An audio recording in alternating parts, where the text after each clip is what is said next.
जगपुर नामक गांव में रत्नू नाम का एक नाई रहता था। वो गांव का बहुत पुराना नाई था और सभी लोग बाल कटवाने के लिए उसके पास ही आते थे। रत्नू का एक बेटा जग्गू था, जिसे अपने साथ काम पर लगाने के लिए दिन रात उससे मिन्नतें करता था। अरे बेटा, अब मैं बूढ़ा हो रहा हूँ, तुम्हें अब मेरा काम संभाल लेना चाहिए। तुम्हें कितनी बार समझाया है, एक नाई का बेटा नाई ही बनता है, राजा नहीं बन सकता। परंतु तुम्हारे भेजे में तो कोई बात ही नहीं जाती है। तुम मेरे साथ काम सीखना शुरू करोगे तभी तो दुकान संभाल पाओगे। नहीं नहीं, मुझे ये नाई का काम नहीं करना, मुझे ये काम बिल्कुल भी पसंद नहीं। अच्छा, एक नाई के बेटे होकर तुम ये सब बातें कर रहे हो, तुम्हें ये काम नहीं पसंद? तुम नाई नहीं बनोगे तो क्या राजा बनोगे? बाप बेटे में आए दिन यही खटपट चलती रहती, परंतु जग्गू किसी भी तरह से अपने बाप का काम संभालने के लिए तैयार नहीं था। वो हमेशा मन ही मन सोचता कि किस तरह वो इस काम से पीछा छुड़ाए। रोज की बहस से तंग आकर आखिर एक दिन जग्गू घर छोड़कर चला जाता है। जग्गू अपना गांव छोड़कर दूसरे गांव की तरफ चल देता है और मन ही मन सोचता है, मैं इस गांव को ही छोड़कर चला जाता हूँ। किसी दूसरे गांव में जाकर नई जिंदगी शुरू करूंगा, जहाँ मुझे कोई न जानता हो। वहाँ मैं किसी को नहीं बताऊंगा कि मैं एक नाई का बेटा हूँ। इस तरह चलते चलते जग्गू अपने गांव से काफी दूर एक अजनबी गांव में पहुंचता है। सामने उसे एक मंदिर दिखता है। जग्गू मंदिर के अंदर चला जाता है। मंदिर के पंडित जी उससे पूछते हैं, अरे बेटा, तुम क्या यहाँ नए आए हो? आज से पहले मैंने तुम्हें कभी नहीं देखा। जय पंडित जी, प्रणाम। मैं काफी दूर के एक गांव से यहाँ आया हूँ। मैं इस गांव में किसी को नहीं जानता। क्या मैं आपके मंदिर में विश्राम कर सकता हूँ? बेटा, तुम कहाँ से आए हो और तुम्हारे पिताजी क्या काम करते हैं? अपने बारे में कुछ बताओ। पंडित जी का सवाल सुनकर जग्गू सोच में पड़ जाता है कि अब क्या बोले। सच तो नहीं बता सकता था। जी पंडित जी, मेरे पिताजी रत्नू नाथ शर्मा अपने गांव के जाने माने पंडित हैं और मेरा नाम जग्गू शर्मा है। अच्छा अच्छा, तो तुम पंडित परिवार से हो, परंतु घर छोड़कर यहाँ क्यों आ गए? मैं अपने घर से दूर रहकर कुछ सीखकर अपने बलबूते पर कुछ करना चाहता हूँ, परंतु अभी मेरी समझ में कुछ नहीं आ रहा कि मैं कहाँ जाऊँ। देखो बेटा, पीछे ही मेरी कुटिया है, मैं वहाँ अकेला ही रहता हूँ और इस मंदिर की देखभाल भी मैं ही करता हूँ। तुम चाहो तो मेरे साथ रह सकते हो।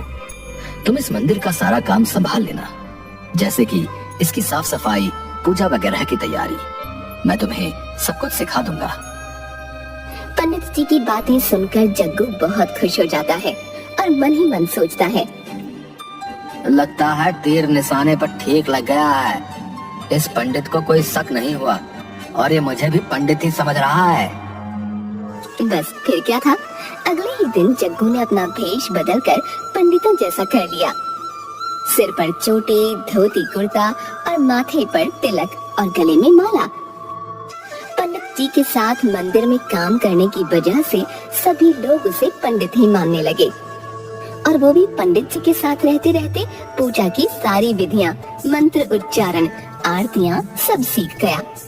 अब पूरा गांव उसे पंडित जग्गू शर्मा के नाम से जानने लगा और उसका जीवन मजे में कटने लगा।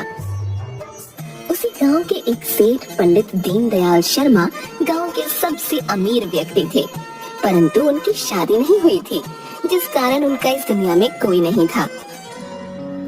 अरे पंडित जी, परसों हमारे घर में हवन और पूजा है, आपको याद है ना? पूरी तैयारी कर लीजिएगा और समय पर पधार जाइएगा। है? जी जी सेठ जी, मुझे अच्छी तरह याद है। आप हर साल ये हवन और पूजा करवाते हैं और गरीबों में दान बांटते हैं। आप चिंता ना करें, मैं सब तैयारी के साथ पहुंच जाऊंगा। पंडित जी जग्गू से कहते हैं, जग्गू, परसों सुबह सेठ जी के यहाँ हवन है। वो हर साल ये हवन और पूजा करवाते हैं। तुम्हें सामान की लिस्ट दे दूंगा, सारा सामान कल ही खरीद कर मंदिर में रख देना। परसों सुबह जल्दी ही हमें उनकी हवेली पर जाना है। नियमित समय पर पंडित जी और जग्गू सेठ जी की हवेली पर पहुंच जाते हैं। इतनी विशाल हवेली देखकर जग्गू हैरान रह जाता है और सोचने लगता है, इतनी बड़ी हवेली, वाह, ये तो बहुत पैसे वाले सेठ जी लग रहे हैं, लगता है खूब माल मिलेगा। पंडित जी और जग्गू सेठ के यहाँ बहुत अच्छे से पूजा और हवन संपन्न करते हैं। जग्गू को इतनी निष्ठा से पूजा और सभी कार्य करते देख सेठ जी पंडित जी से पूछते हैं, ये लड़का कौन है? पहले तो इसे कभी नहीं देखा। हाँ सेठ जी, कुछ ही दिन पहले ये मेरे पास आया है। पंडित घराने से ही है। इसके पिता भी अपने गांव के पंडित हैं। बहुत ईमानदार और मेहनती लड़का है।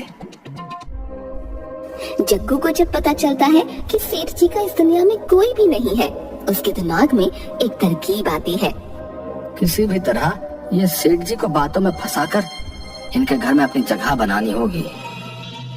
क्योंकि जग्गू काफी चालाक किस्म का लड़का था, वो सेठ जी के यहाँ आना जाना शुरू कर देता है। किसी भी बहाने से वो अक्सर सेठ जी के यहाँ आता और उनसे ऐसी मीठी मीठी बातें बनाता कि कुछ ही दिनों में सेठ जी उसे बहुत पसंद करने लगे।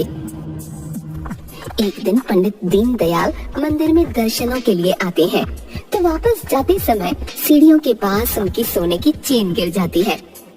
उस पर जग्गू की नजर पड़ती है तो उसके मन में लालच आ जाता है, परंतु दूसरे ही पल में सोचता है, यदि ये सोने की चेन मैंने सेठ जी को लौटा दी तो उनके मन में मेरे प्रति विश्वास और जाग जाएगा। यह अच्छा मौका है दिल में अपनी जगह बनाने का। बस यही सोचकर वो तुरंत चेन उठाकर सेठ जी को सौंप देता है। अरे रुकिए सेठ जी, ये देखिए आपकी सोने की चेन यहाँ गिर गई है। अरे सच में ये तो मेरी ही है, मुझे पता ही नहीं चला ये कब गिर गई।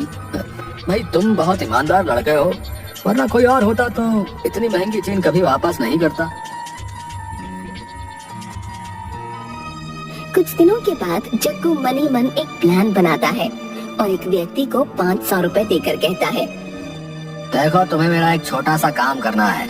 पंडित दीनदयाल रोजाना सुबह मंदिर आते हैं, उस समय उनके साथ कोई नहीं होता, तो जब वो मंदिर से निकले थोड़ी दूर जाने पर उन्हें रास्ते में रोककर उनसे उनका बटुआ छीन लेना।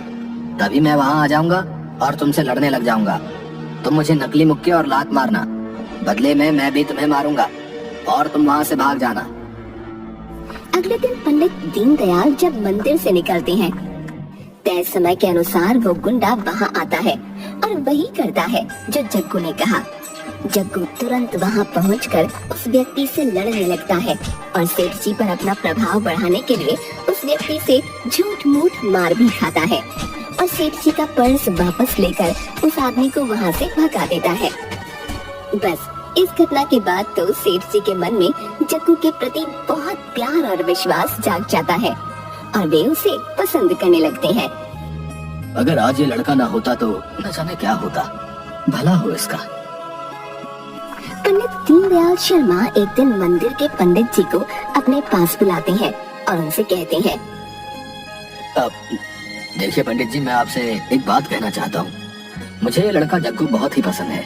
ये काफी ईमानदार और अच्छा लड़का है और फिर पंडित परिवार से भी है। मैं तो अब बूढ़ा हो रहा हूँ, मेरा कोई वारिस नहीं है। मैं सोच रहा हूँ कि क्यों ना इस जग्गू शर्मा को गोद ले लूं और इसे अपना बेटा बना लूं। ये बात सुनकर पंडित जी हैरान हो जाते हैं, परंतु खुश भी होते हैं। अरे सेठ जी, लड़का तो सच में हीरा है, हीरा। यदि आप इसे अपनी शरण में ले लें तो इसका जीवन सुधर जाएगा। पंडित जी वापस मंदिर में जाकर ये खुशखबरी जग्गू को सुनाते हैं। अरे जग्गू, तुम्हारी तो लॉटरी निकल आई। तुम्हारे लिए बहुत बड़ी खुशखबरी है। अरे ऐसा क्या हो गया पंडित जी, आप इतने खुश क्यों नजर आ रहे हैं? अरे तुम सुनोगे तो तुम भी खुश हो जाओगे। पंडित दीनदयाल शर्मा ने आज मुझे अपने घर बुलाया था और उन्होंने मुझसे कहा कि मैं जग्गू को अपना वारिस बनाना चाहता हूँ, यानी वो तुम्हें गोद लेना चाहते हैं। इतने अमीर आदमी के पुत्र बनकर तो तुम राज करोगे। तो बताओ, है ना ये खुशी की बात? ये बात सुनते ही जग्गू के मन में लड्डू फूटने लगते हैं। उसकी मनोकामना पूरी हो गई थी, परंतु वो नाटक करते हुए बोलता है, पर आपको छोड़कर मैं कैसे जाऊंगा? आप अकेले नहीं हो जाएंगे। अरे मेरी चिंता मत करो, अपने भविष्य के बारे में सोचो। फिर तुम कौन सा दूर जा रहे हो, इसी गांव में तो हो। हम लोग रोजाना ही मिलते रहेंगे। बस अब तुम सेठ जी की हवेली में जाने की तैयारी करो। जग्गू की खुशी का ठिकाना नहीं था। वो मन ही मन सोच रहा था कि तीर इतना जल्दी सीधा निशाने पर लग जाएगा, ऐसा तो उसने सोचा ही नहीं था। वो सोचता है, मेरे पिताजी तो मुझे बहुत ताने मारते थे कि नाई नहीं बनोगे तो क्या राजा बनोगे। अब कोई उन्हें जाकर बताए कि मैं तो सचमुच राजा बनने वाला हूँ। आखिर मेरा सपना जो पूरा होने जा रहा है। बस कुछ ही दिनों में पंडित दीनदयाल शर्मा जग्गू शर्मा को अपने घर पर अपना पुत्र बनाकर रख लेते हैं और धीरे धीरे उसे अपने कारोबार के बारे में समझाने लगते हैं। जग्गू तो खुशी के मारे फूला नहीं समाता। उसने इतना पैसा और ऐसा ऐशो आराम तो कभी सपने में भी नहीं देखा था। वो खूब ठाठ से रहने और खाने पीने लगता है और नौकरों पर हुक्म चलाने लगता है। वो सेठ जी के काम में कोई दिलचस्पी नहीं दिखाता और सारा दिन नौकरों पर हुक्म चलाता, खाता पीता और आराम करता। जग्गू की जिंदगी बहुत ऐशो आराम से गुजरने लगी। वो सचमुच में भूल जाता है कि वो असल में है कौन। सेठ जी जग्गू से कहते हैं, जग्गू बेटा, आज दूर गांव से 3-4 व्यापारी आ रहे हैं। वो हमसे कुछ जमीन खरीदना चाहते हैं। जब वो लोग आए तो तुम भी मेरे साथ बैठना, ताकि तुम काम की सभी बारीकियों को समझ सको। आगे तो तुम्हें ये सब संभालना ही है। जी, जैसे आपकी आज्ञा। वो लोग हवेली में आते हैं। सेठ जी जग्गू को भी बुला लेते हैं। अब मैं आप लोगों का परिचय अपने पुत्र से करवाना चाहता हूँ। ये है मेरा पुत्र जग्गू। सेठ जी जग्गू को उन लोगों से मिलवाते हैं। उनमें से एक व्यक्ति जैसे ही जग्गू को देखता है वो चौंक उठता है। वो व्यक्ति जग्गू को काफी देर तक घूरता रहता है और सेठ जी से पूछता है, ये आपका पुत्र कैसे हो सकता है? हमने तो सुना था आपकी कोई संतान नहीं। आपने ठीक सुना था, मैंने इसे गोद लिया है। इस पर व्यक्ति बोलता है, आप तो घराने के पंडित हैं, आपने एक नाई के लड़के को गोद कैसे ले लिया? सेठ जी सुनते ही गुस्से से लाल पीले हो जाते हैं। अब नाई का लड़का? ये क्या बकवास कर रहे हो? ये तो पंडित घराने से है। चाहो तो गांव के पंडित से पूछवा सकता हूँ। इस पर व्यक्ति बोलता है, मैं इसे पहचान गया हूँ। ये मेरे ही गांव के नाई रत्नू का इकलौता बेटा जग्गू है, जो कि अपने बूढ़े बाप को इस उम्र में अकेला छोड़कर यहाँ मजे कर रहा है। ऐसी बातें सुनकर जग्गू के पैरों तले जमीन खिसक जाती है। वो डर जाता है कि अब तो उसकी पोल खुल गई है। जग्गू ये नहीं जानता था कि झूठ की उम्र ज्यादा नहीं होती। वो एक ना एक दिन सबके सामने आ ही जाता है। जग्गू घबराकर सेठ जी से माफी मांगने लगता है। तब सेठ जी, मुझे माफ कर दीजिए, मैंने आपसे झूठ बोला था। यह व्यक्ति बिल्कुल सच बोल रहा है। मैं एक नाई का ही बेटा हूँ। मंदिर में पंडित जी के पास रहने के लिए मैंने ये झूठ बोला था कि मैं पंडित घराने से हूँ। ऐसी बातें सुनकर सेठ जी को बहुत गुस्सा आता है। अपने नौकरों से कहकर सेठ जी जग्गू को धक्के मरवाकर घर से बाहर निकाल देते हैं। उसका इतना बड़ा झूठ पकड़े जाने पर गांव के सभी लोग उसे उस गांव से धक्के मार मार कर बाहर निकाल देते हैं। आखिर सब जगह से धक्के और गालियां खाने के बाद जग्गू अपने पिता के पास वापस गांव में जाता है। जग्गू को देखकर उसके पिता उसे गले लगा लेते हैं। जग्गू उनसे माफी मांगता है। पिताजी, मुझे माफ कर दीजिए। मैंने अपनी हैसियत को भूलकर बहुत ऊंचे ऊंचे ख्वाब देख लिए, और सबसे बड़ी बात यह कि मैंने उन्हें पूरा करने के लिए गलत रास्ता अपनाया। लोगों से अपने बारे में झूठ बोला और आपको इस उम्र में अकेला छोड़कर चला गया। पिताजी, इन्हीं सब बातों की मुझे सजा मिली है। आइंदा से मैं ऐसी कोई गलती नहीं करूंगा। मैं समझ गया हूँ कि कोई भी काम छोटा या बड़ा नहीं होता। हमें अपनी सच्चाई को अपनाकर पूरी ईमानदारी से अपना काम करना चाहिए, ना कि झूठ व मक्कारी से जिंदगी जीने के बारे में सोचना चाहिए। जग्गू की बातें सुनकर उसके पिता कहते हैं, यदि सुबह का भूला शाम को घर आ जाए तो उसे भूला नहीं कहते। तुम्हें अपनी गलती का एहसास हो गया और तुम लौटकर मेरे पास आ गए। बस मैं तो इसी में बहुत खुश हूँ। तुम्हें जिंदगी ने बहुत अच्छी सीख दे दी है। अब आइंदा तुम कभी भी अपने जीवन में रास्ता नहीं भटकोगे।